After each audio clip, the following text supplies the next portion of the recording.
Hi, my name is Erin Reily, and I'm a professor and the founding director of Texas Immersive Institute at Moody College of Communication at the University of Texas at Austin. But in a nutshell, I'm an actual experience designer. So what I'd like to share with you today is really the world I live in, immersive, and what is the formula for creating not just good, but great immersive experiences. So I think deeply about our relationship with all forms of media and help others understand how immersive defines the way we communicate now and in the future. So throughout history, we have constantly evolved the ways in which we communicate, uttering our first words as a baby, to let's go way, way back to cave paintings, to putting pen to paper, or nowadays it's gestural fingers to our ether space, to disseminating to the masses via the press when it came out. Maybe you're a fan of radio or TV or films or the multiple ways we consume video. There are infinite limits in how we communicate and share every kind of story. But now and into the future, our narratives are told through the metaverse, a world that immerses the user at the center of a story. The metaverse is typically used to describe the concept of a future iteration of the internet. It's a blending of our physical and digital environments, a way for us to physically persist within virtual spaces. And at first, you might perceive this new world through the eyes of technology we embody. But I don't like to be a technological determinist. I like to look at it through the lens of immersive. Immersive is the act of participating in this metaverse. It's a loaded word. It has many meanings. It comes from multiple disciplines, as you can see here on this slide. But basically, immersive encourages the audience member to have an interactive, personalized, experiential, and emotional experience. It's not a new word. Actually, it has a rich history across multiple disciplines. But today, these experiences use a variety of emerging technologies, blending physical and digital interactions. It's a practice integrated into any vertical, from education to entertainment to transportation, consumer and health, and even categories we haven't realized yet. When I launched Texas Immersive Institute, I interviewed experts from multiple disciplines to get a broader understanding of what immersive is. So take a look at this video. Immersive is, I think, a challenging term. What immersive means to me is that the audience is part of the story. Immersive is what we do now, where we're still doing the same thing. We're telling a story, we're putting on a show, but the audience is a member of that cast. I think there was a big shift, with immersive theater. The audience is the core of it. Feels like immersing yourself in an environment. And we want to be part of something that we actually feel emotionally tied to.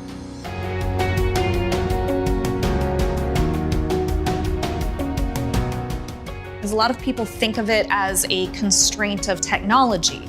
But of course, if you think about it, that's not true. People can be immersed in a book, or they can be immersed in a campaign, or immersed in a sports game. It's like the audience actually gets to do something, and something is affected by it.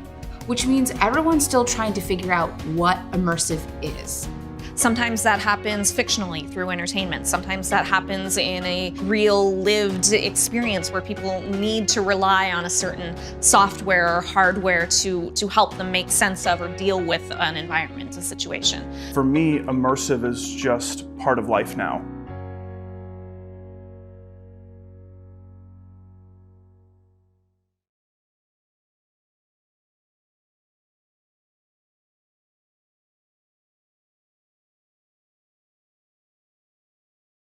So overall, the common thread in defining immersive as a new field was to bring diverse disciplines together to seek the unknown, dive into new possibilities, and get excited about starting with a blank page. For success, it's a convergence of understanding your audience, exploring new forms of storytelling, and identifying technology that has the right affordances to engage the user. This is the formula for immersive. Users are demanding more and more out of their immersive experiences, and we have more opportunities to reach them in personal ways than ever before.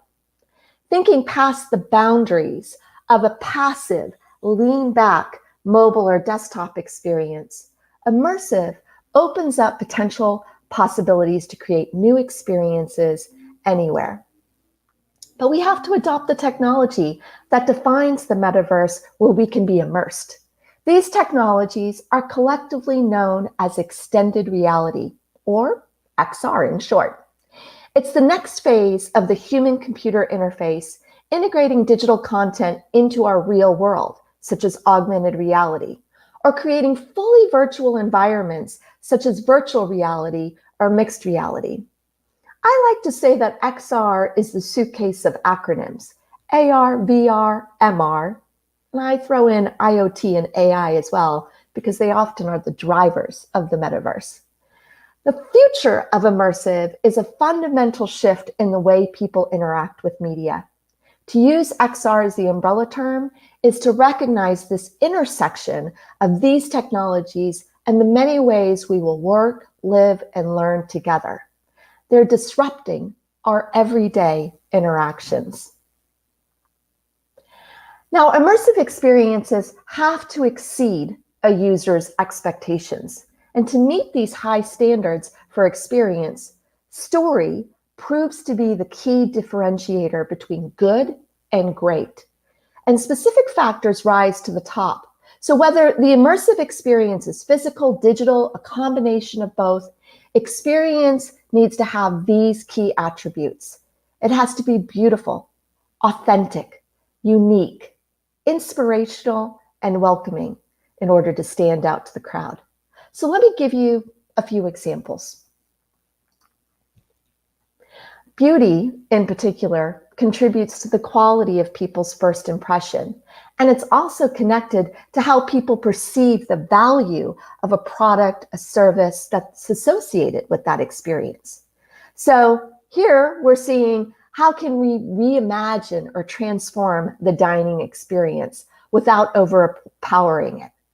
Seeing our thumb-sized chef projected on your table while you wait for your real meal creates an unforgettable night out.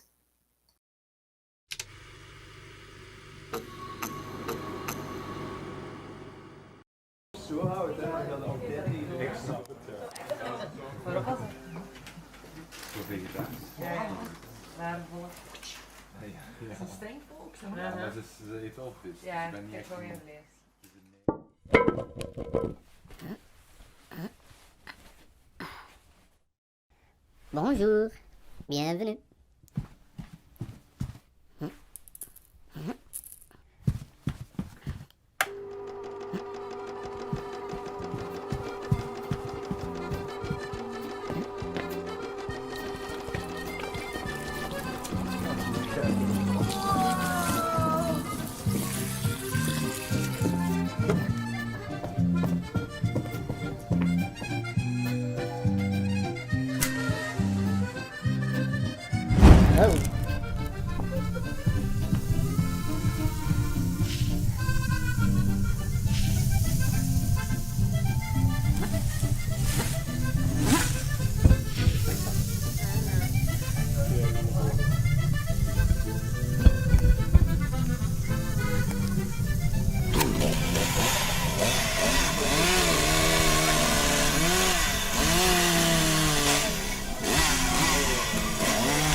Authenticity is changing the relationship between creator and our audience. Even though most people don't differentiate between the quality of the product or interactions and story when describing an experience, the alignment or misalignment of these features is a clear driving factor in how they will be perceived as a whole experience. So take, for example, Bernie Sue, who is a longtime Emmy, Peabody Story Award winner, started in YouTube as one of the top YouTube creators and has now moved over to Twitch to create Artificial. So take a look at this video. My name is Bernie Sue, and I am the showrunner and co-creator of Artificial. What is Artificial? It is a serialized sci-fi drama series that is performed live. The show is not only interactive, but is designed where the audience is consequential to the story, while using actual artificial intelligence in its interactivity. The series follows the development of an AI being as she is guided by her creators, scientists, and investors, some of which are friends and others, of course, enemies. This series is on Twitch and is the only scripted original on the platform. But Artificial isn't just another sci-fi series on a streaming platform. It is a series specifically designed for the technology on Twitch. As I like to say, the show could not be done on any other platform. It could only be done on Twitch. So, exactly how is the show interactive? Well, the viewer has two main interactive touch points that may seem simple, but are used in a variety of different complex ways. First is Twitch chat, where the audience can type messages to the characters and the characters can respond like this. Yeah, you know, I'm curious about this question actually. LTC123 Apple asks, Lilith, do you believe that your creation is moral, and why? It is not moral or immoral. It merely is. But I believe that now that I exist, I have a right to live, just like you do. And through Twitch extensions, we have polls where the audience as a collective can determine massively consequential elements of the story. To be clear, these are not branching narratives where the audience can see multiple branches of a story. After they make a choice, it is final. The audience is consequential and the other choice is erased. As you can see in this poll determining who will meet Xander between Elle and Matt, Elle wins this poll, and thus the Elle Xander scene is performed and is now story canon. The lovely Elle. Nice to finally meet you. While the opposite choice, the Matt Xander scene, though written, rehearsed, and prepared, never happened, because after all, there are consequences to the audience decisions. As we are now in our third season, the show has evolved into another level of interactivity, which we call artificial remote intelligence. We now present the show as a weekly 2-hour scripted series, which because of COVID is remotely produced. To be clear, a feature-length interactive dramatic series performed live and remote and presented weekly. Each episode has up to 30 scenes, features up to 12 cast members, all performing from their own spaces. This series is very complex and incredibly challenging to produce, but our goal is to make it feel seamless. A quick example of this, I'll show this scene where we start with a dramatic exchange between 2 actors and immediately cut to 3 other actors. And yes, all 5 of them are performing live. Wow. Aside from our main story episodes, we now have a secondary format this season, which we call world building episodes. In these episodes, fans have the opportunity to work with the creators, actors, and writers to not only write actual scenes, they can create entire characters. Now, in the write a scene format, we start with 2 actors from the series. We design a skeletal structure for the scene and let the audience determine the rest through chat and polls. In this example for this scene, when we let the audience determine how Elle became a scientist, this not only became a line of dialogue, this is now a defining moment of character history for one of the main characters in our show. Whole result, lost a sibling and wanted to bring them back. I love a good tragedy. And remember, the audience made this choice. In our Create a Character events, the audience is literally creating a character to put in the series. Our most notable audience created character is Xander, who is played by Dante Bosco. Are we ready? Dante signed onto the series not knowing who he was going to play, but instead worked with the fans to create his character together. The fans determined his name, his relationship to another character, how they met, personality traits, flaws, hobbies, quirks, even his catchphrase, all of which have been paid off in the series. No intelligence is artificial, and love is always relevant. Our final interactive innovation is the LifeScore adaptive music platform, where the audience, through actual artificial intelligence, can change the musical score in real time. LifeScore takes the data coming through chat and analyzes the emotion being expressed by the audience, and then changes the music. In this example, the music starts at mysterious, switches to happy, and eventually turns to intense. Listen for the transitions.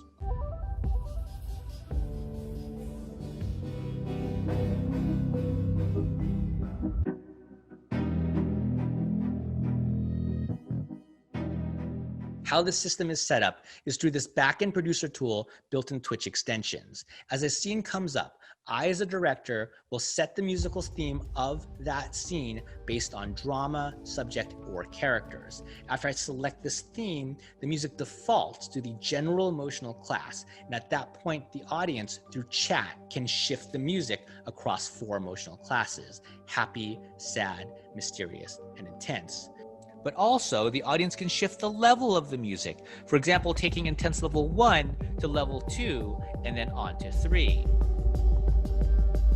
The audience can follow this experience through this episode with this on-screen visualizer, which displays where the musical score is currently standing at any given time, making this a constant interactive experience. Because at any given moment, the characters may not be responding to chat. There may not be a poll up for you to vote for, but at every minute of the show, you, the audience, can change the music through your words, reactions, and emotions. So in summary, Artificial is a weekly 2-hour serialized sci-fi drama that is performed live and produced remotely. Through chat and polls, the audience can interact with characters, write scenes for them, create them from scratch, and through LifeScore, change the musical score in real time, thus making the audience more consequential to a scripted sci-fi drama than they have ever been before. That is our presentation. My name is Bernie Sue, and thank you for your time. So whether the experience reflects the broader brand and mission behind a company's history, or a compelling backstory is considered to be more authentic when you truly are getting the right content, it's about getting the right content to the right person at the right moment, in the right mood, the right location, and like Bernie shared, on the right screen or platform that has the affordances to tell the story you want to share with your audience. People enjoy the unexpected and being surprised. So wow moments excite and engage, and being unique is offering an experience unlike anything else. The true value of immersive is to transport the user within the experience or story. Content becomes the new reality, and the world becomes the user's campus. Take, for example, Adventure Lab's Dr. Crumb's School of Disobedient Pets. This became super popular during 2020 when we were all stuck at home because we wanted new social experiences. So in this virtual environment, where you think you're talking with an animated character within the virtual environment, you actually are interacting not only with your peers who could be spread all over the world, finally having that family reunion you want, to actually working and connecting with Dr. Crumb, who is a live actor behind the scenes, giving you that personalized experience, gauging how you're interacting in a VR experience. Perhaps it's the first time you've ever been in a VR experience. So we want to make sure that not only is it unique, but it's something that can be shared and recommended. As much as people like experiences that are new and different, they dislike not knowing how things work or how to get around.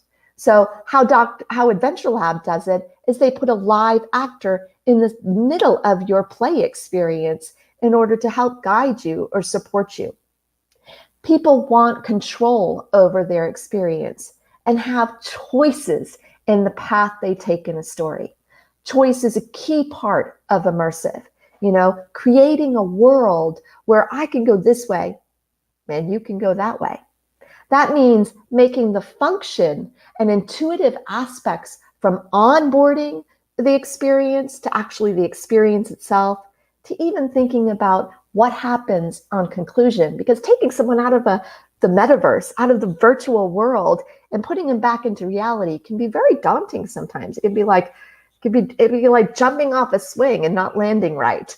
So to conclude, you want to make the experience unique, but you also want to take them through that experience to have that fun experience.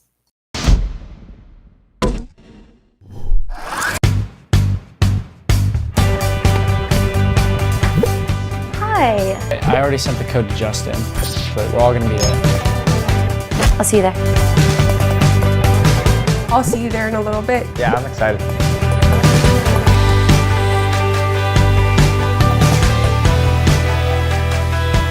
Time for an adventure.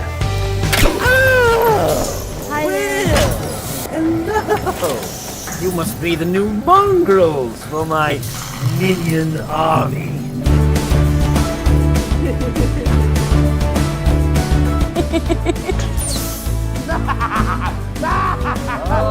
Should we go down? Yeah, let's go down. I need help. Thanks, guys. I got you. Cool. No, guys, don't forget. I need help. I know you're tiny, but I believe in you, all right? Come on, Houston. If you... Nice. I got you. Oh. No more Mr. Nice Guy. I'm trying. It's not working. Let's spread out. I'm going. No, my beautiful robot. Finally. He's coming through with the wind. That was dope. Never done anything like that. So weird to be back in real life. I got my highlight reel ready. Okay, I'm gonna share this. You're literally in a different world. It did make me feel like they were right there with me. I would totally do this again.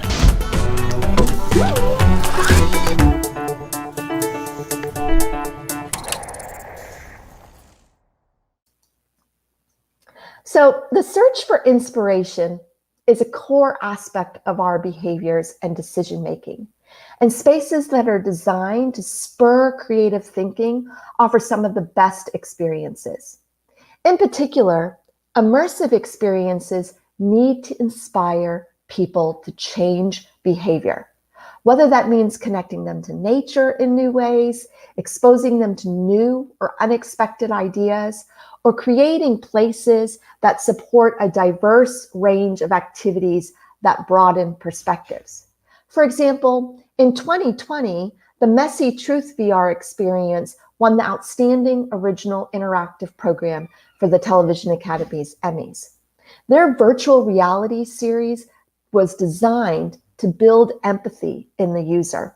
And each episode is based on a true story and literally places the viewer in the footsteps of other walks of life. So here is the first example of their first episode, where you step in the shoes of a young African-American boy who is with his father when they get pulled over by the cops. Take a look. This is Van Jones. I'm a television host. I'm also an activist and a dad, and I'm very concerned about the country. We are at a turning point. We're either going to turn to each other or on each other. Follow your dreams. We need to acknowledge what we're trying to do here in the United States of America is very, very tough. It's hard. You got every kind of human being ever born in one country. As with all hard things, there comes a time when you got to redouble your efforts to listen to each other and make any kind of progress. All right, we're rehearsing sound. Everybody quiet on the set. That's when I decided to begin working with Elijah Allen Blitz on a series of virtual reality experiences designed to create true empathy by putting the viewer in somebody else's shoes. I've always been a fan of Marvel Comics, and I felt like it was important to find superheroes who want to do good in real life. For our first episode, we partnered with Winston Duke from the film Black Panther. The episode puts you in the shoes of a 12-year-old African-American boy in the car with your dad, pulled over and harassed by the police. I'm more interested in white America seeing it. We wanted to make this available to as many people as possible. I was a beach cop down in Delaware, so I got the police officer's perspective. Whenever we hear a story like this happens in the news, it's easy to say, you know, at least from my perspective, safety first. Really gives you a really new perspective of sitting in that seat as a kid, watching dad getting pulled out, and you don't know what's going to happen next. Now, we used first ever hand tracking technology that puts the viewer in the body of the person they might initially felt like they got nothing in common with. What these people were experiencing in 3.5 minutes, you could argue about for 3.5 days. It's kind of shocking to see with your own eyes. And a feel. Yes, exactly. For the second episode, we decided to focus on sexual harassment. And to do that, we partnered with Captain Marvel herself, Brie Larson. I wanted to focus specifically on the restaurant industry as a way of insight into a larger systemic issue of power imbalances. Being able to participate in putting someone in that experience of seeing how even microaggressions can be really impactful, hurtful, and traumatizing to others, I think will help us to create safer, fair work environments for everyone. We do have other episodes with other Marvel superheroes already lined up. Just a few decades ago, what we do every single day was considered impossible. But here we are, a miracle in human history, and we need tools to help us come together. We're always told, like, live in someone else's shoes. There's a difference between living in someone else's shoes and seeing through someone else's eyes. Thank you for your consideration. Lastly, let's talk about welcoming. Welcoming is behaving in a friendly way to a guest or a new arrival, and most experiences include some level of social activity, but even those that don't should be designed to accommodate human needs for belonging and build a sense of community. Spaces that feel welcoming and support a diverse group of people are consistently rated as better experiences. So I have to end these great case studies with theme parks, which is probably where a lot of immersive began. In the wizarding world of Harry Potter, one of my favorite places to live, Universal Studios has added interactive wands for muggles to create magic through both walking through Diagon Alley and Hogsmeade Village. So there are approximately 40 wand keepers, each with a different style and flair.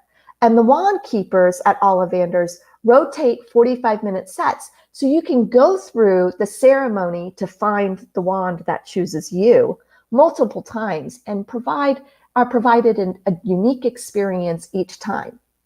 Then, within the world of Hogsmeade and Diagon Alley, young wizards and witches can actually go explore with their wand and practice their new skills.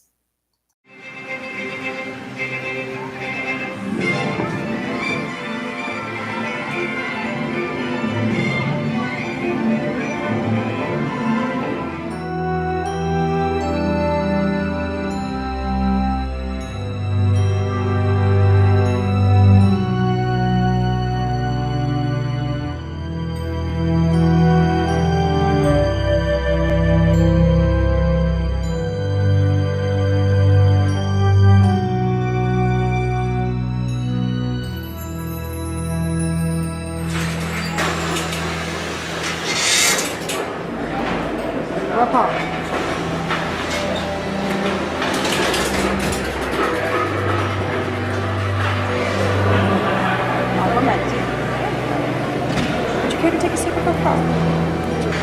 Specialis for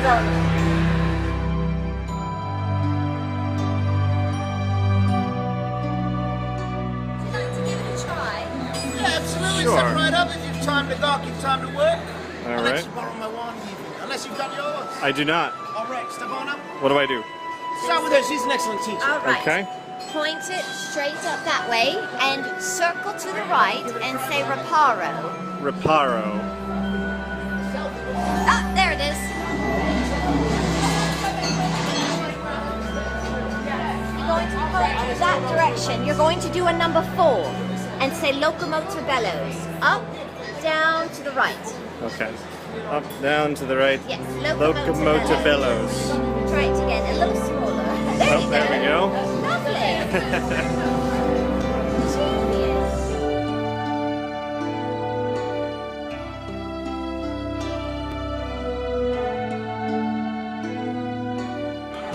Silenzio! Don't be a very loud splash. It's disrespectful. Silenzio! Wonderful. It's actually more peaceful if I'm with you.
Add just a little bit more light.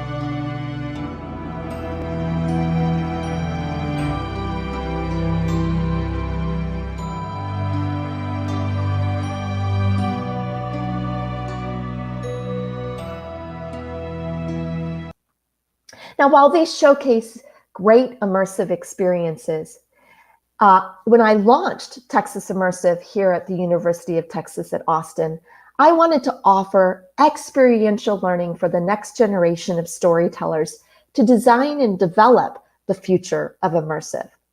Our goal is to lead in immersive and help our faculty, researchers, and students use storytelling to share solutions to big problems that are responsive, responsible, and remarkable.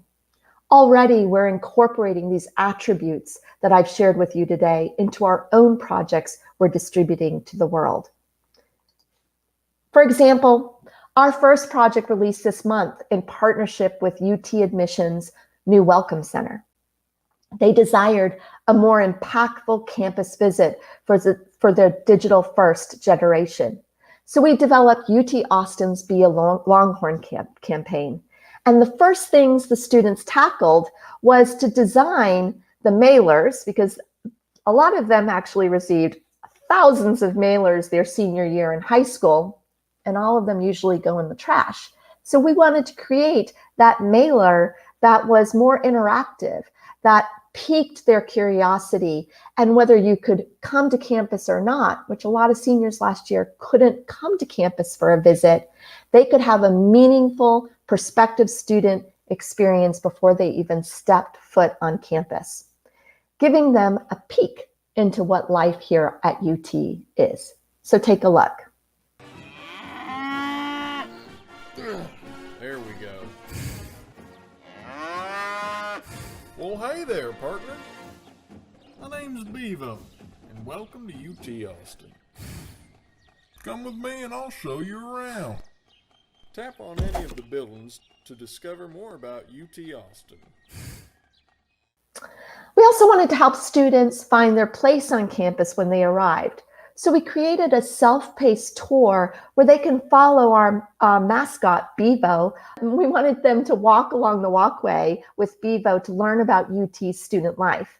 So each character you meet along the walkway offers fun AR interactive games to unpack the spirit of UT. Well, hey there, partner. My name's Bevo. Let's take a walk so I can show you this beautiful campus. I'll be your guide. Whoa. Well, what's going on here? Everything's turned black and white. Looks like UT Austin has lost its spirit. We gotta fix this. Look around and we'll find out what happened.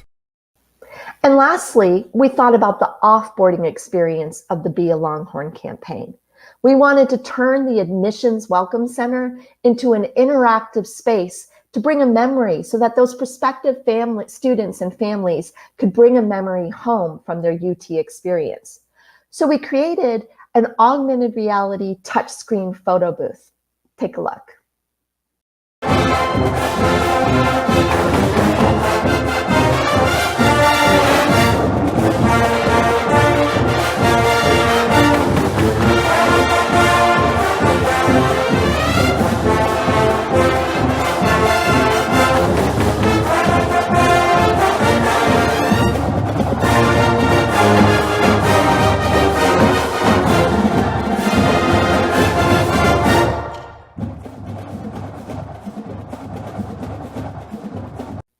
Now, moving forward, we're in early stages of this new immersive experience called Eyes on the Sky. Near-Earth space is a common resource. It's finite and basically ungoverned.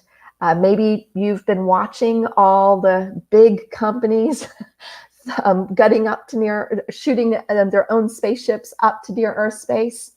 Well, our very own UT professor and space environmentalist, Professor Moody from the Cockrell School of Engineering, wants to take users on a journey of discovery and human connection to our shared sky. So we're developing a mixed reality experience designed to bring space environmentalism education alive. The goal is to inspire the eyes of the public and legislation to look upward, to protect and preserve our near-Earth space for generations to come. Now, when we complete and distribute this, we project a minimum of 10,000 people a year to experience this in the affiliated museums we hope to connect with and bring awareness and changed behavior to the public, and hopefully make the United Nations SDGs, Sustainable Development Goals, include near-Earth space in our environmental protection. So take a look at our teaser.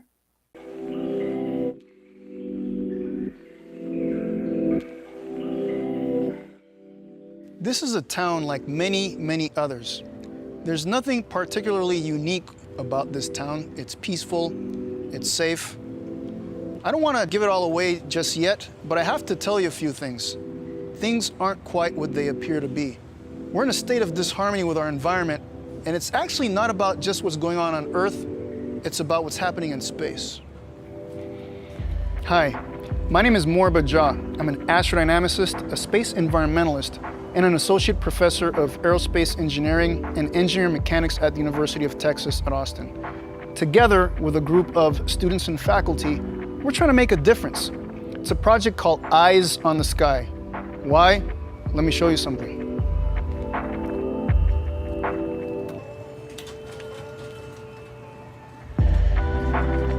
We're currently working on a prototype to deliver a different kind of experience, because when it comes to solving wicked problems, we need to find new ways to tackle them and raise awareness.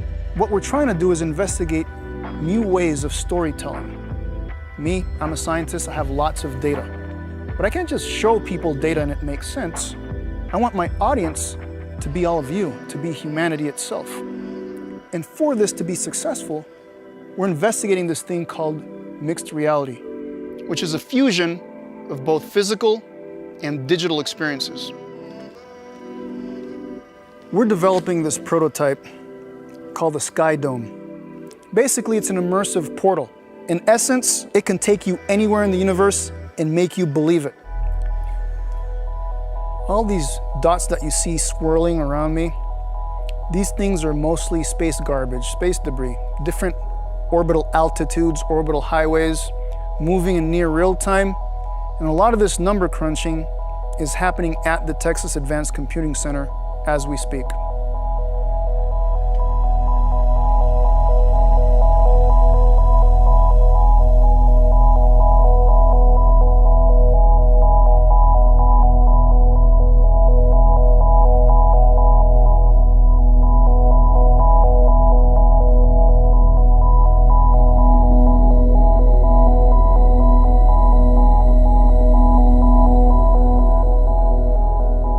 Here's the Earth, but what I really want to show you is where the International Space Station is located right now. In order to really understand this problem of space debris, let's go a little bit closer to home.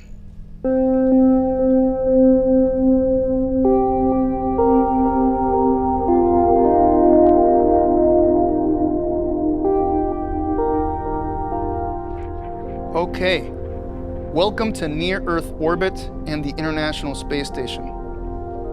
This is what the view of the Earth would look like if we were on board the space station, which is orbiting the Earth at about 400 kilometers above the Earth's surface.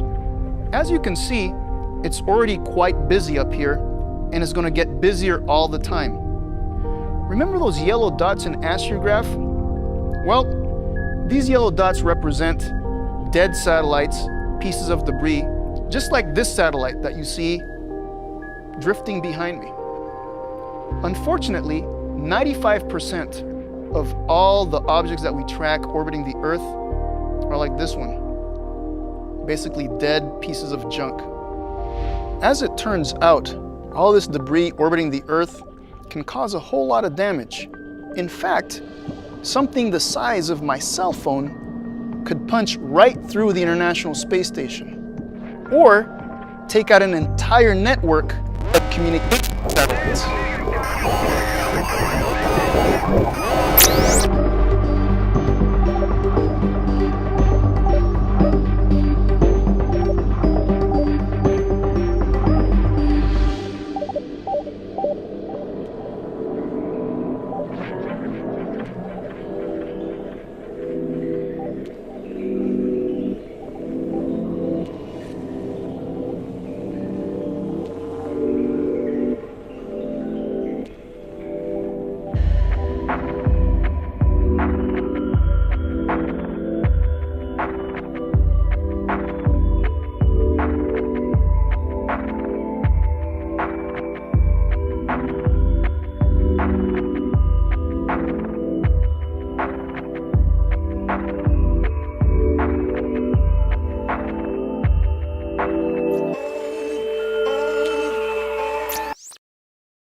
At Texas Immersive, you can see we explore this emerging field in 4 ways: by offering a physical space, so come visit us anytime, for the community to demo and imagine the possibilities of immersive.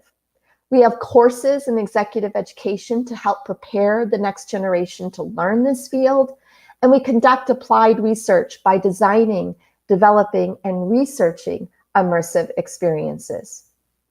Our research is at the intersection of how immersive connects with how we work, live, and learn.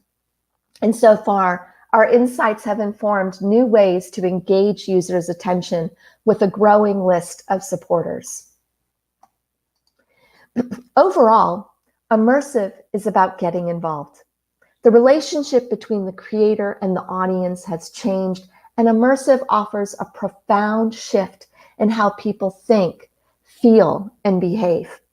Today's world is no longer satisfied with this passive, lean-back storytelling experience. They want to be a part of it. The relationship between storyteller and audience is blurred. It's up to us to imagine where immersive can take us into the future. And we decide whether we want it to be good or great. So thank you. And I look forward to having a conversation with you, asking any questions. Okay, Erin, absolutely fascinating talk. absolutely Thank fascinating. There were so many things in there in the conversation. So I'm going to spend the next couple of minutes talking to you about some of the things that you talked about, and of course from the perspective of how is that going to play out for the communicators and some the audience that was present here with us. So let me open by with the most fundamental question, where you talked about extended reality, immersive, metaverse. This feels like a fairly far future vision, even though some parts of it are visible now and coming together. How do you think this is going to evolve as the new reality, and especially when the way we are going to work, play, live, and learn in the future? Yeah, I agree with you. I think we're in the very early stages of the metaverse working. And I've been thinking about this for years, maybe decades. The first thing that as a designer that I think about is persistence, right? And that's been very hard because having a persistent ID that travels with you across different platforms and technology is complicated, right? Every corporation has you sign in, has a different ID. So it's hard to create kind of that streamlined experience where your ID goes with you and you're able to never leave your identity, right? Instead of creating different IDs each place you go. Now, Facebook, Google, they do this, right? They're already starting to integrate it on, you can just sign up with this one ID and take it with you.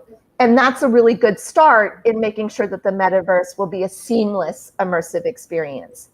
Another thing to think about, though, as we do have this persistence, is people will think about their own privacy in new ways. While we all want to be online and connected, we still also want to have some sort of private space or private identity, which is getting to be harder and harder. I mean, look at how we're moving into each other's homes this past year, socially connecting, seeing how we live. I can't tell you how many of my students were like, your office is a game room? That's behind me, right? So like they're getting to know even like what my personal life is. But what I'm finding is that there are some new Twitch streamers and YouTubers who are creating a 3D avatar. So the rise of virtual beings where you can layer yourself as an avatar and create kind of that anonymity is something to really follow in changing the way we think about our own reputation and our own identity. Is like, I know of one, it's not very broad yet, but I know of one pretty famous influencer, VTuber, who is actually a virtual being. So she has her private life, and when she goes out, she doesn't have to be bombarded with like, what's on the schedule next? What are you doing? She can actually go have a meal and hang out with her friends just like a normal young adult. But she has a huge following. She has a real personal, authentic relationship with her audience that connects with her through this virtual character. And I think we'll see more and more of that as we start kind of converging the physical and digital spaces. Yeah, absolutely agree. I mean, that's going to open up tremendous opportunities as we look through different industries and look to what does that combination of the hybrid model looks like. So that brings me to my second question, Erin. You call yourself an experienced designer. So I would love to get your thoughts on how would you see communication, the design thinking about communication as we get into the immersive world, and what are the things that we need to do differently as we get into that world? I am grounded in design thinking, but I actually kind of feel like I'm as in the communication, the College of Communication. I think of myself that experienced designer is not just about the design, right? Like the user interface, what kind of the interactions part, which UI UX often follows or focuses on, is more, what am I going to touch, or what is my gesture? Where's the movement?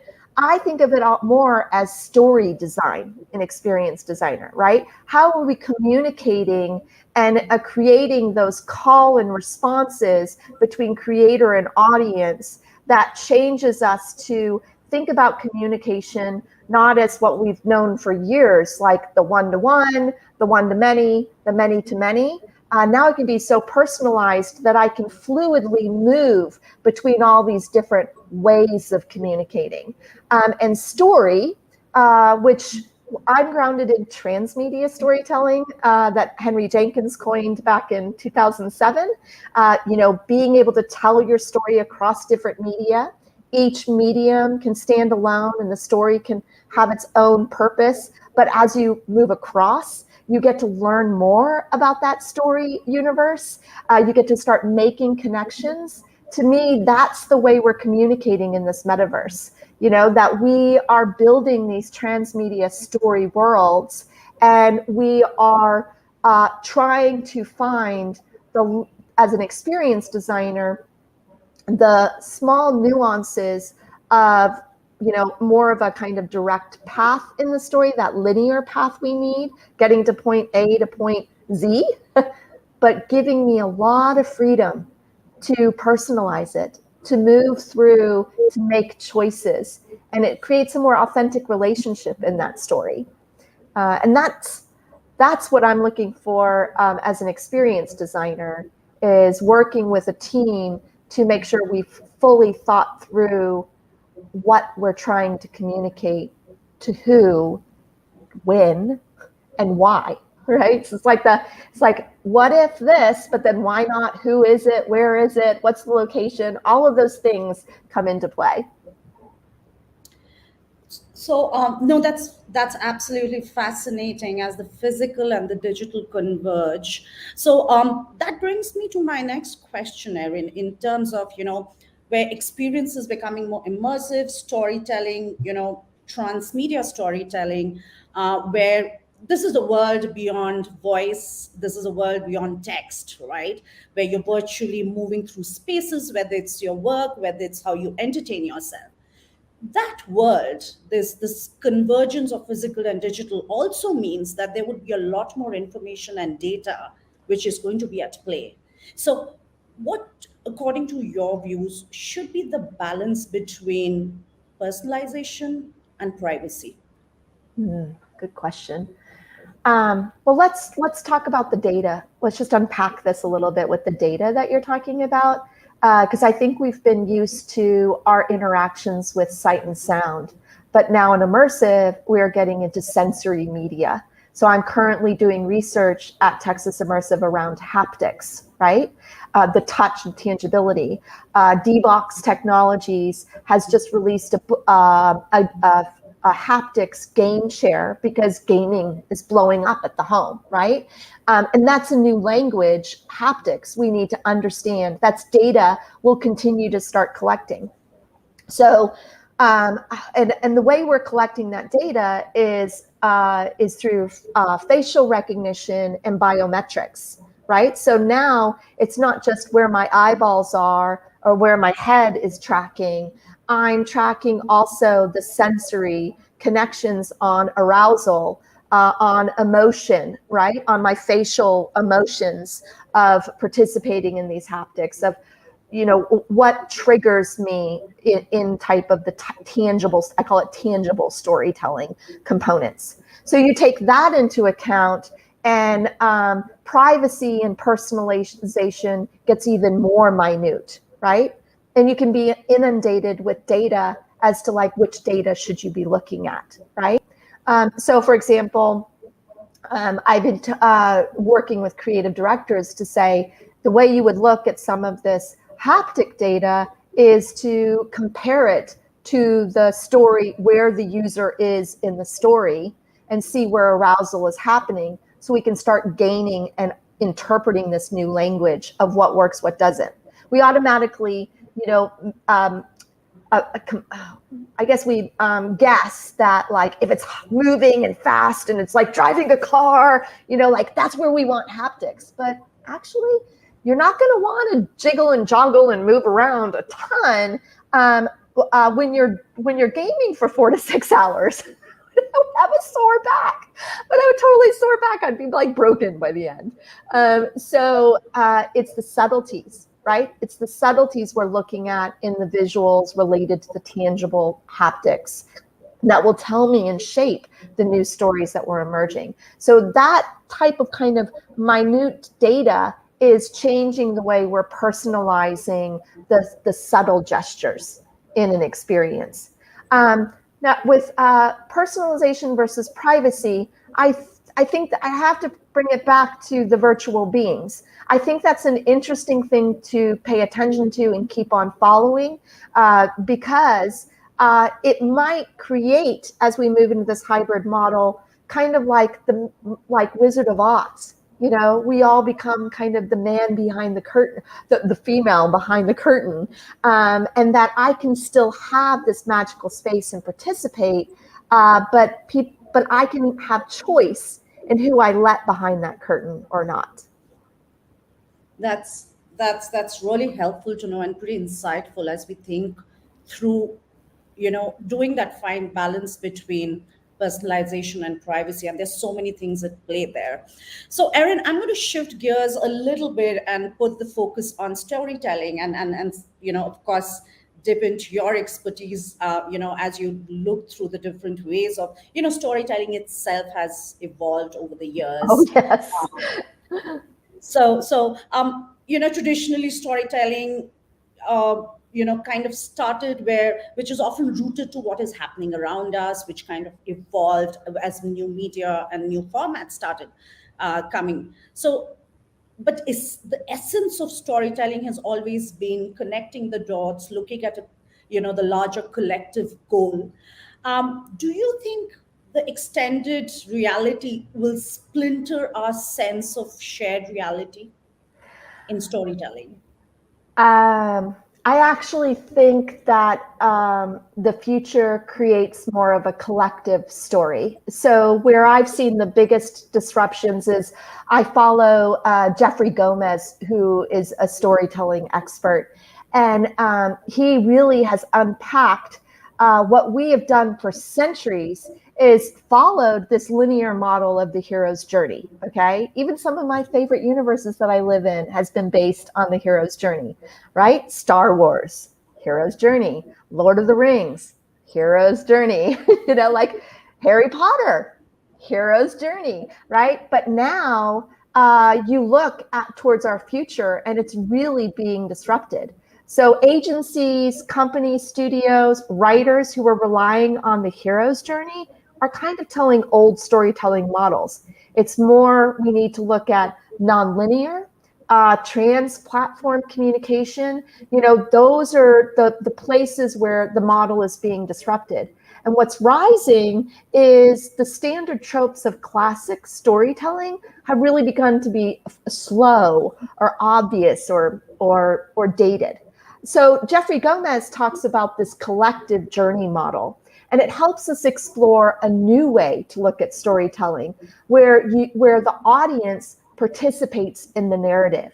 It's made possible by media technologies, by even the mobile device in our pocket, but it connects us. And you can see these disruptions, they've been going back a really long time. I like to say that the use of the hashtag as a common social practice for millions of users on social media was really the bubbling up of this collective journey. It was helping us self-organize around subjects that mattered. And it was something we saw or participated in ourselves to really make a difference in the world. And that's the novelty, right, of collective journey, is that it's not just pushing a story out to us, it's listening to us, and the story is evolving. Thank you, Erin. That was super helpful. So I'm going to now focus my last few questions on, of course, something that the audience here would probably derive great value from. Communicators, primarily storytellers. Yes. So would you advise them as they design the future playbook of storytelling? Well, I'd have to bring it back to my presentation. I actually think those, in Texas Immersive, the first course, those 5 key attributes is where I begin everyone when they start to explore immersive is, you can never forget about beautiful. You have to make a beautiful experience. I always tell my students as they start prototyping or designing their first experiences to finish strong. Because if you finish strong, most likely it will be beautiful, right? And not half done. You need to really think about welcoming. Like, I feel like the future of storytelling is about building a sense of belonging, creating that kind of social community and connection. A lot of my past research has been on audience development and engagement, and the relationship between audience and creator has changed. So we need to accept that. And as a storyteller, we need to welcome them into the experience, welcome them into helping shape your story. So definitely, think about those 5 attributes as a way to give you a framing for designing immersive experiences. So I take away and beautiful 5 things: welcoming, belonging, social connection, and making, working closely and sharing the experience with your audience. That's the playbook and probably the foundation of how future of storytelling could be in an immersive world. So that brings me to my last question, Erin, today, as we wrap up. I must ask you about that one big opportunity in the future of comms that you're very excited about. Yeah, I think this is why Moody College of Communication is leading, because our dean recruited me here to UT to help think about the future of communication, really to innovate on the media that we've been working through and thinking about new ways to communicate. So you'll never be in my classroom and thinking about like a passive lean back experience. Communication, the future of communication is leaning forward. And it's communication, we're living communication in a participatory culture so that we have choice, right? We have choice as to when we want to participate and when we don't.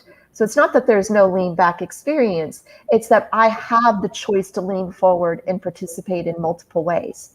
So low barriers to enter are super important in the future. The more complicated the technology gets, the more simpler we need it to be for the end user. And I always, think about the beginning of the internet. Okay, well, not the beginning, but like when it became mainstream, one of the first companies that made it super simple was Google, because they just like had the search bar, right? Like they made it simple, even though the complexity was behind the screen. And I think we think about that with the tools in our hand, to the headsets, which I think once they get it to be as simple as the glasses on my face, I cannot wait for augmented reality to be in my glasses. The more simpler and kind of comfortable it is, the more we'll see this to be pervasive, ubiquitous, connecting to us in new ways, and for us to connect with each other in new ways. And that's the future. So walk with me into the metaverse for sure, right? We'll go hand in hand and figure it out together. Thank you so much, Erin. I mean, you've painted a picture where it just looks supremely amazing, really exciting. And thank you for this really insightful conversation. I hope you enjoyed yourself as much as I did. And thank you for being here today with us. Thank you. Appreciate the invite.